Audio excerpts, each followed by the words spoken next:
Welcome back to Find Your Way to Vibe. I'm Amber, and I'm really grateful that you're here with me today. As we move through the season, I wanted to take a moment and slow things down, not to rush past the noise of the holidays as we wind it all down for the new year coming, but to gently reflect on how this time of year has shaped us, how we've experienced it, how we've carried it, and how we might choose to meet it differently moving forward. This episode isn't about doing more, it's about being present and honoring our energy. It's about recognizing both the magic and the weight that can live side by side during these times. And whether this holiday season feels joyful, heavy, quiet, complicated, or even all of the above, you're welcome here, exactly as you are. Before we begin, let's take a slow breath together.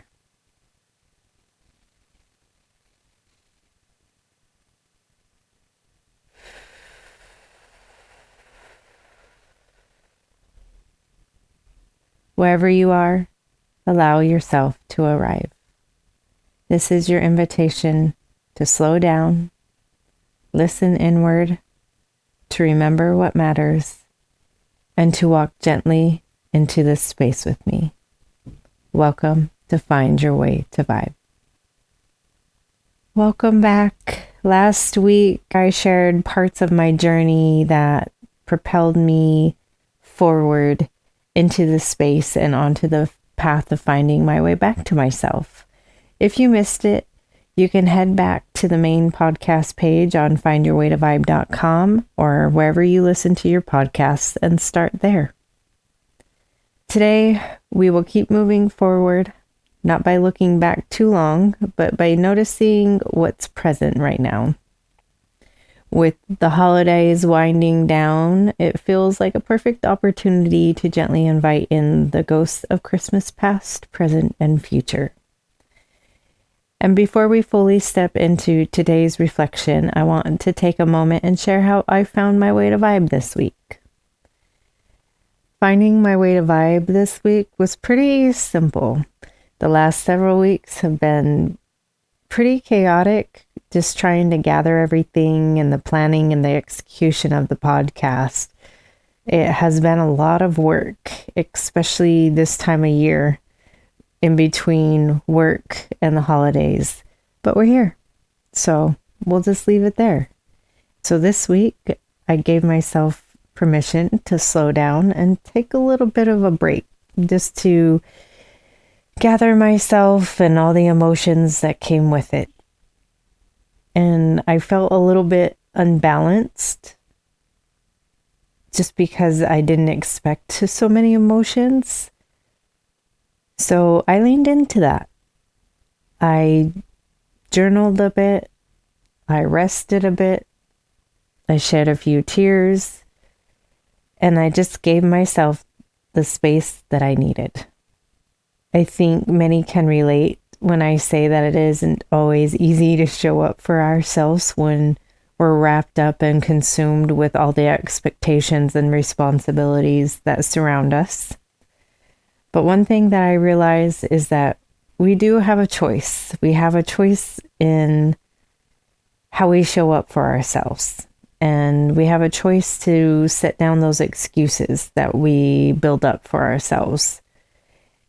There are so many of us who are willing to work endlessly for the dreams of others for that paycheck. And at some point, I had to ask myself, for what?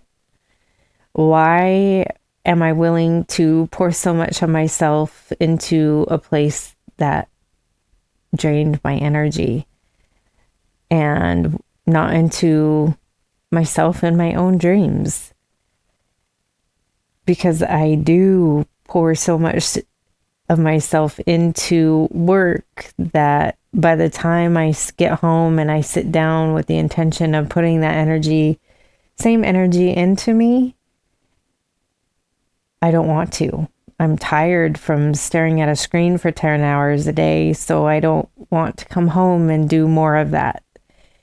And so at some point, it's like, okay, well, if you want to do this, then you have to start somewhere. And I'm grateful that I finally shifted that energy back to where it actually belongs.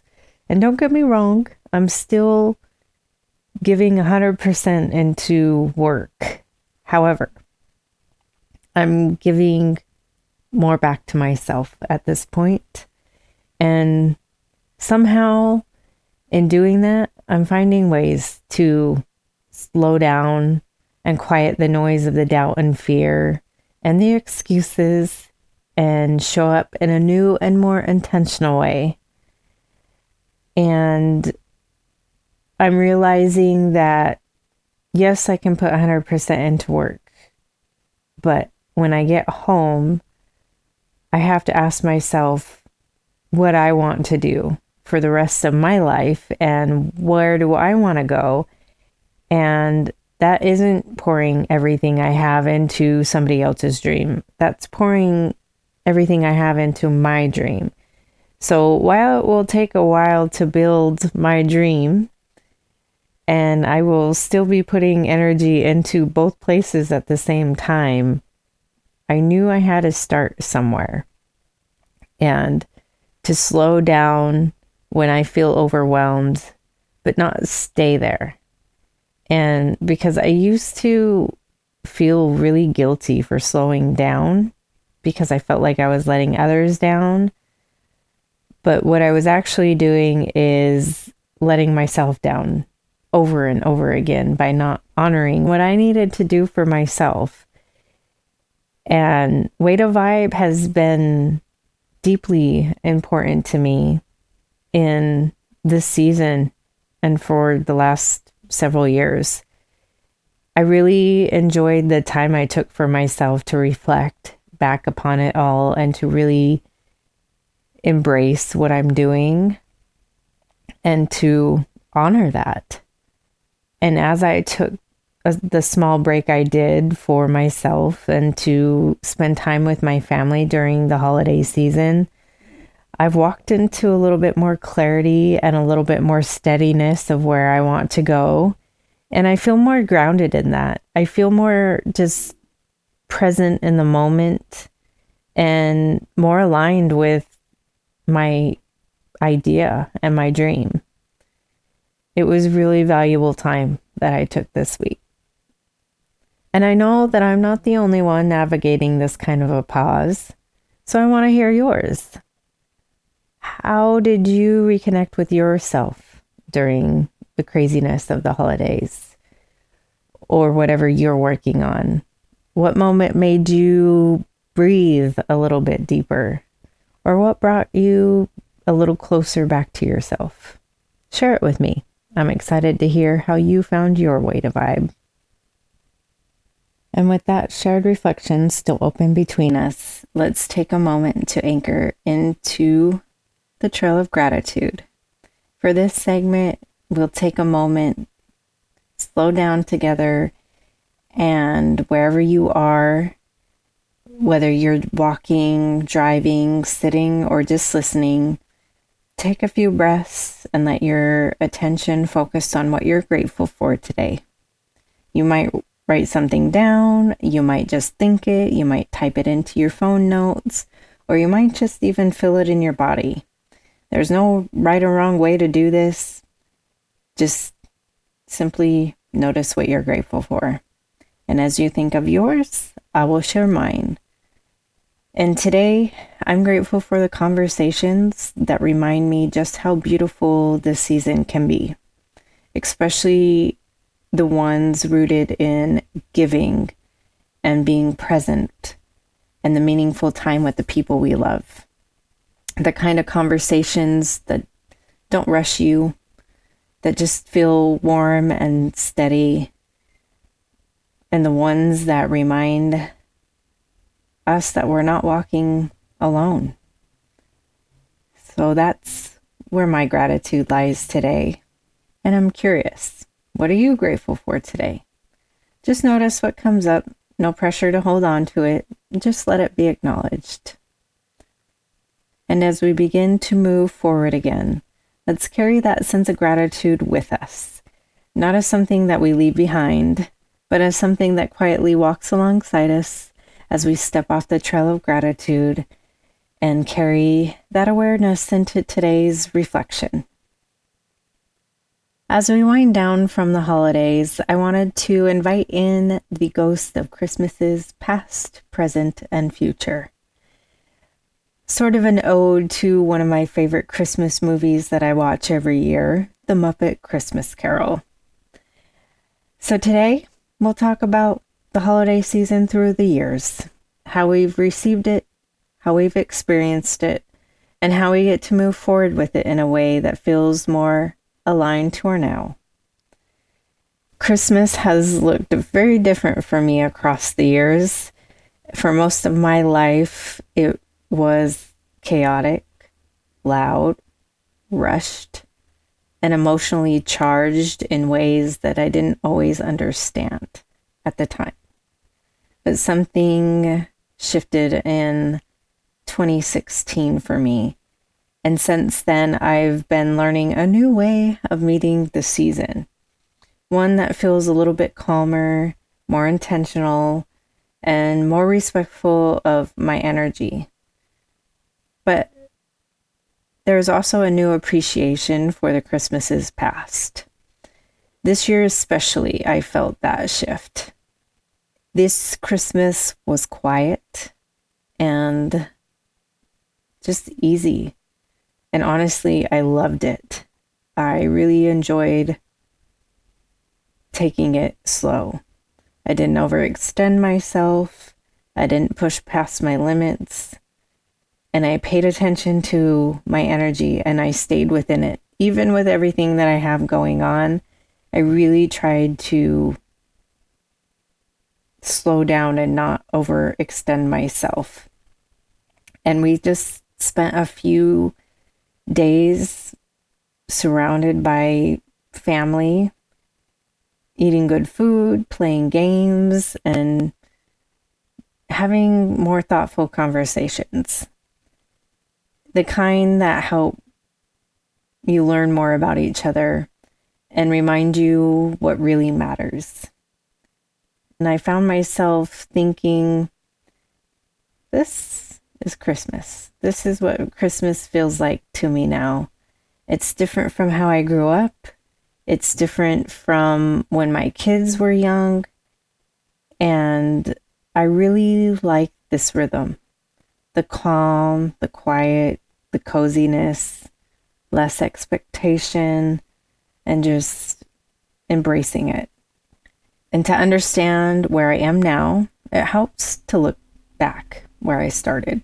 For many years, I focused on all the negative things that happened around the holidays. But like I said, something shifted in me this year, and I started to focus on all the beautiful memories. And it was really fun to see what popped up for me in those because I forgot some of them. So it was almost like taking a trip back into seeing all the magic that was made and all the hard work that my parents did to try and create a Christmas that was memorable for my brother and I.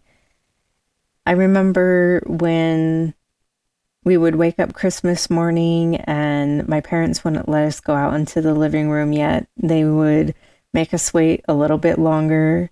And that felt like torture as children because you're just so excited and you want to go see what you got from Santa and all of those feels. But my parents made us wait. My dad would go out and he would start the fire, turn on the lights on the tree, and turn on some music as my mom stayed with us, and we just waited in anticipation to go see what we got. That was a fun memory to look back on. I remember one year they gave us a trip to Disneyland, and they had created this whole scavenger hunt throughout the house, which eventually ended up at the mailbox where we learned that we were going to be going to Disneyland. That was a lot of fun. it was memorable. We got to go to Disneyland. I remember Ripley's Believe It or Not. And then driving up to visit my aunt and uncle and cousins up in Monterey. That was a very memorable gift. And I'm very grateful for that because that was actually one of the last times that we spent with my aunt. So that was something that I will never forget and I will always be grateful for, because it also led me to one of my favorite places to go and visit, the Lone Cypress Tree up in Monterey on the 17-mile drive. So very grateful for them taking us there. A few of the other random gifts that I vaguely remember are, I remember getting a keyboard one year, and I remember getting a Discman one year when it came out in the 90s. I got the Reba CD and the Alabama CD because I was really into country at that time. I believe I got a Teddy Ruxpin one year. I remember getting a Cabbage Patch doll and just various fun things that I remembered as I invited back those memories. And I really, looking back on it all, I really appreciated that they did everything they could to make it as special as they could. Because I didn't realize back then that they did this all for us because they experienced something very different growing up. They had very little. They didn't get all the gifts like the other kids did. So they really wanted to make sure that we got to experience Christmas like they would have wanted to and weren't able to because of their situations. So I hold a lot of gratitude for that now. Mom and Dad, if you're listening right now, thank you. Thank you for making the holidays as magical as you possibly could for us. Some of the other memories that I remember as a child were going to Grandma and Grandpa's house. Those memories were a lot of fun to go back to and just notice. But it was a little bit chaotic because we had to rush through everything, and all we wanted to do as kids is play with our toys that we just got or our new things. So it was hard, but at the same time, we looked forward to going over to our grandparents every year so that we could see our cousins and our aunts and uncles that we haven't seen for a while. So that, I mean, yeah, chaos, but still a lot of fun. I just remember a lot of laughter as we opened presents, a lot of joy being around the family, eating good food, and just noticing the memories of running wild with the cousins, playing with our toys as all the adults sat at the big dining room table in the living room that my grandma had set up. Those memories I cherish because I look back and I think about my grandpa and how he teased all of us, and my grandma and how much effort she put into making sure we had a wonderful Christmas dinner, and spending time in the kitchen with her, talking with her, teasing her. Those memories, they mean a lot. I'm grateful that I have them. I miss those times tremendously because they are certainly not the same today. But I'm grateful I have them and that we got to experience that kind of Christmas with my entire family. Then, of course, we went over to my other grandma's house where we did the same. We got to catch up with the family that we haven't seen forever. We just enjoyed good food and good conversation. We played games. One of my fondest memories is always playing the left and right game, which I'm sure many of you are familiar with, where somebody reads the story and we pass the gifts left or right depending on when it's said. But it was always a good time, and one of the most notable moments that I remember is my grandma's laugh. My grandma just loved to be around her family, and She had a blast playing that game and laughing. And I just hear the echoes of her laugh as we were playing that game. And I really love going back to that because it brings up those memories. And we still play that game today. It may look a little different now, but it's still something that lives in our family traditions. And I appreciate that because it does invite back those memories every once in a while of that game and my grandma's laugh and the laughter of everybody else around us. So yeah, those were some good memories that I have for my childhood Christmases. I miss the laughter, but I don't miss the rushing from place to place. And of course, as life expanded, so did the expectations. Once I got married and had kids, Christmas became a lot for me. We had, with being married, it turned into 5 sets of parents and several grandparents, multiple homes, endless expectations, and I was a people pleaser back then. So I tried to do it all, and I did not know how to say, no, we're not doing it. I always said, okay. And I would be irritated and pissed off because I was pushing myself to do more than I knew I was capable of doing. But I did it, even when it wasn't fun, even when I was exhausted after getting the kids' Christmas ready and all of that, and just going Christmas shopping and all of the things that we have to do for Christmas. It was a lot.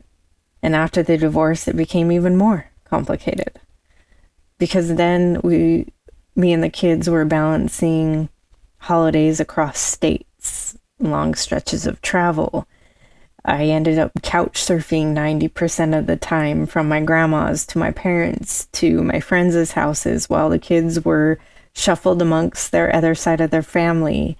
I'm telling you, the kids were champs. I don't know how they did it, but of course they didn't have a choice, which is unfortunate. They were champs and they enjoyed being around their family that they didn't get to see often either. So they made the most of it in their own way, but I could see how it made them tired and how exhausted they were afterwards. I think when we got home after those times, we just really tried to slow down a little bit more and embrace the being home in our own space. Sometimes I wondered, was it worth it because of how much stress it put on the kids and I? And even when we did travel, it was the expectation that we showed up everywhere. Even when I tried to get everybody to come to dinner in a central location so that we could save our energy, it didn't always end up like that. So it was tough. But again, we're grateful that we had those memories, and we're grateful that we were able to share those times with others and be there and be present for everybody. Then came 2016. This is when we had just moved into a new place. The kids and I were just getting settled, and they were actually away for Christmas. My family that lived here were away on vacation. We're traveling to see family outside of the state. And for the first time, I actually found myself having nowhere to be. And that was brilliant. I loved it. I did end up sick on Christmas morning, so I had to take myself to urgent care first thing. But once I got through that and then got my medicine, I just went home and I stayed in bed all day. I watched Christmas movies and took naps, and then I ordered sushi. It was wonderful. I enjoyed the quiet, the slow down, the not needing to be anywhere, no expectations of Amber. I just was there with myself. and I loved every minute of it. And that Christmas is the one that changed everything for me. From that point forward, I really made a commitment to creating holidays that felt a little bit calmer and a little more simple. And just, we really focused on being more present in the moments. I was pretty excited about that realization that I had that year. What followed wasn't really the rejection of the traditional sense of Christmas, but I just reimagined it. And even though there was a lot of chaos, I always really tried to make Christmas memorable. Even when the kids were young, I tried to do different things, but I didn't really fall into the traditional values of it all. I tried to make it more of our own, and when the kids were little, it just never felt like me, like us. So I just tried to flip it into what we would enjoy. I tried to create moments that would be memorable for us.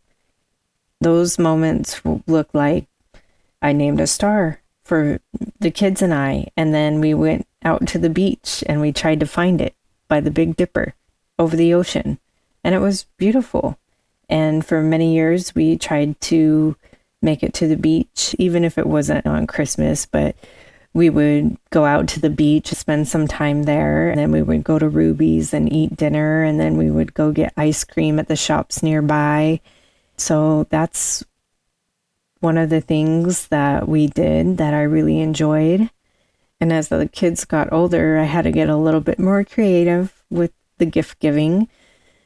It wasn't because the gifts mattered, but because I wanted to share joy and laughter with my kids. And so I would create different things. Sometimes it was money cakes that I made with lotto ticket toppers and gift card toppers, or it was punch out boards that had gifts in them, or balloons filled with cash wrapped in a box for them to open and then pop all the balloons to get the money. I just really tried to create memories and moments with the kids as they got older too, because it just wasn't the same for us. It felt different. So we just went with the flow and what felt right. And now that the kids are older, it looks different again.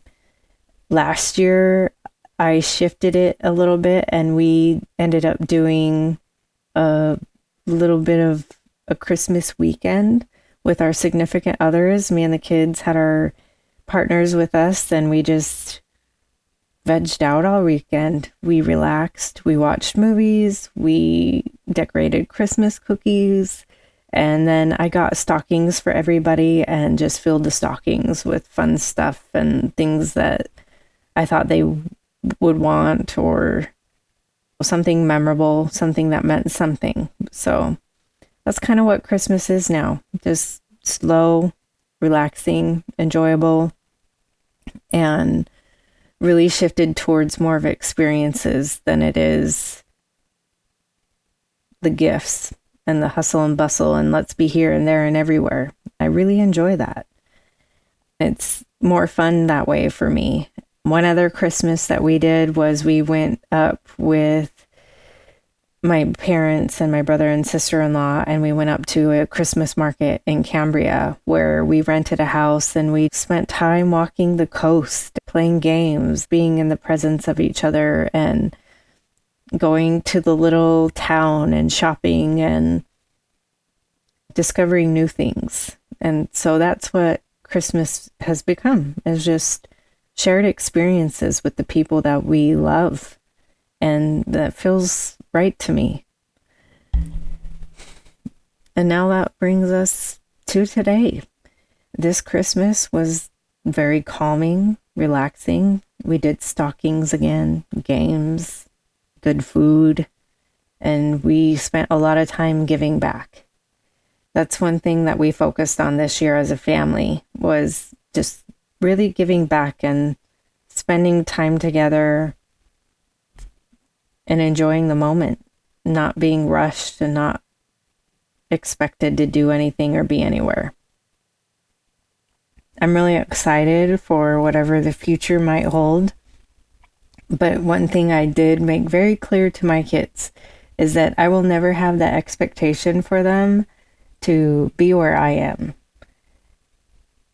When they have families of their own, I will either come to them, or if they're busy and they don't have the energy for me to be there, then we can celebrate anytime. Because to me, any time is a good time to celebrate. Not just on the holidays. And it's the connection with them, the time with them that matters more to me than any holiday or calendar. So I've already laid that out there with the kids, and now it's out here. So if I ever go back on what I just said, my kids will definitely never let me live it down. So no, I really do feel that when they have families of their own, they get to drive the show, because I don't want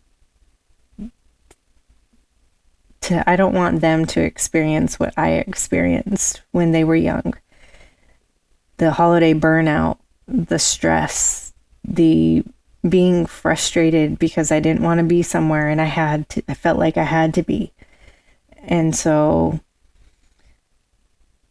yeah, they know that Mom is not going to expect them to be anywhere. We'll come to them or we'll wait, and that's okay. And I want to say this gently because it matters. The holidays are not easy for everyone. Not everybody enjoys it like some people do. Some people are grieving. Some people are estranged from family or haven't been able to make it home to family. Some sit quietly with trauma or loneliness, and some don't celebrate at all. There are kids who carry confusion when they hear about what others received while they're navigating what their reality looks like and they didn't get the same.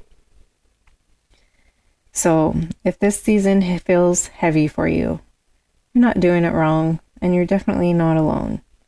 There is no right way of moving through the holidays. Just do your best and sit with yourself in whatever way that looks like for you.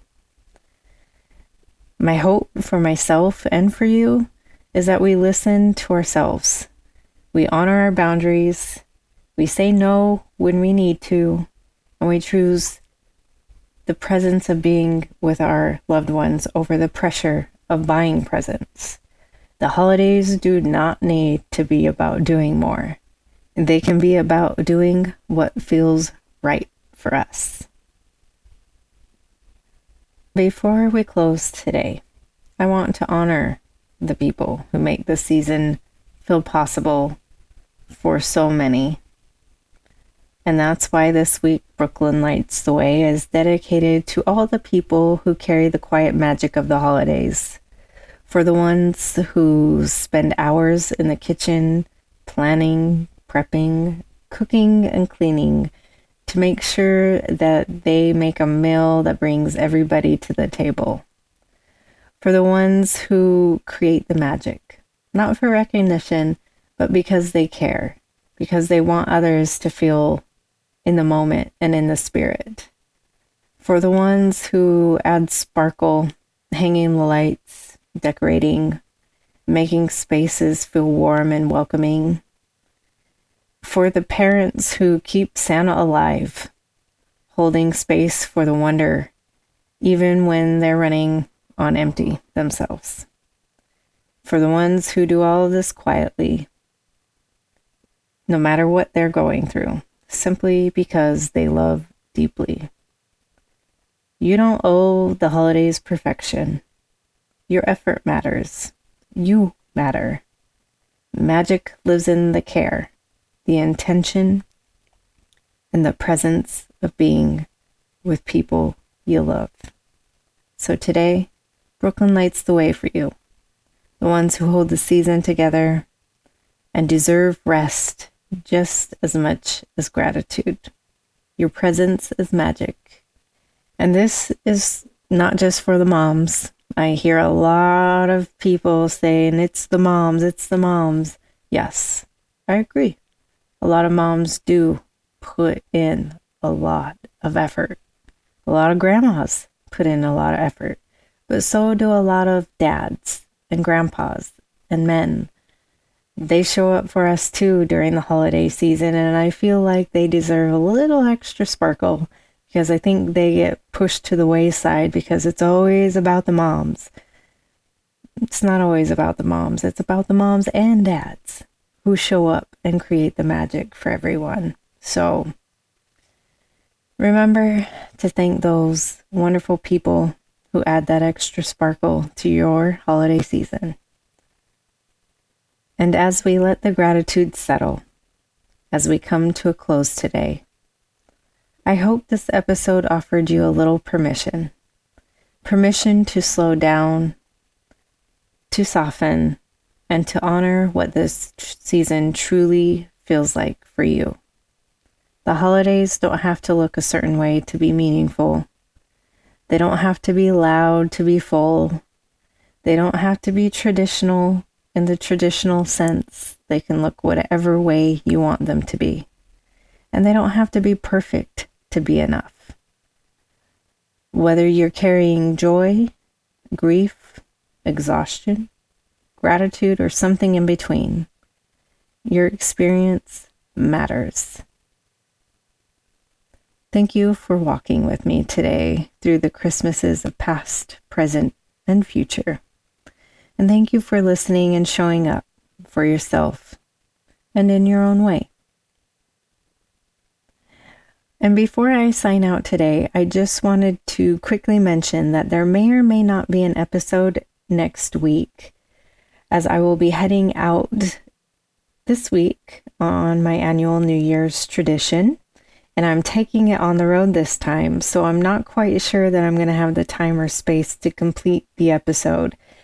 I will do my best, but I will be sharing bits and pieces of that journey where I can over on Instagram at Find Your Way2Vyb. So if you haven't yet followed on Instagram, head on over and click the follow button and follow along. Until then, move gently, honor your boundaries, hold space for yourself and for others. Just breathe and remember to find your way to vibe.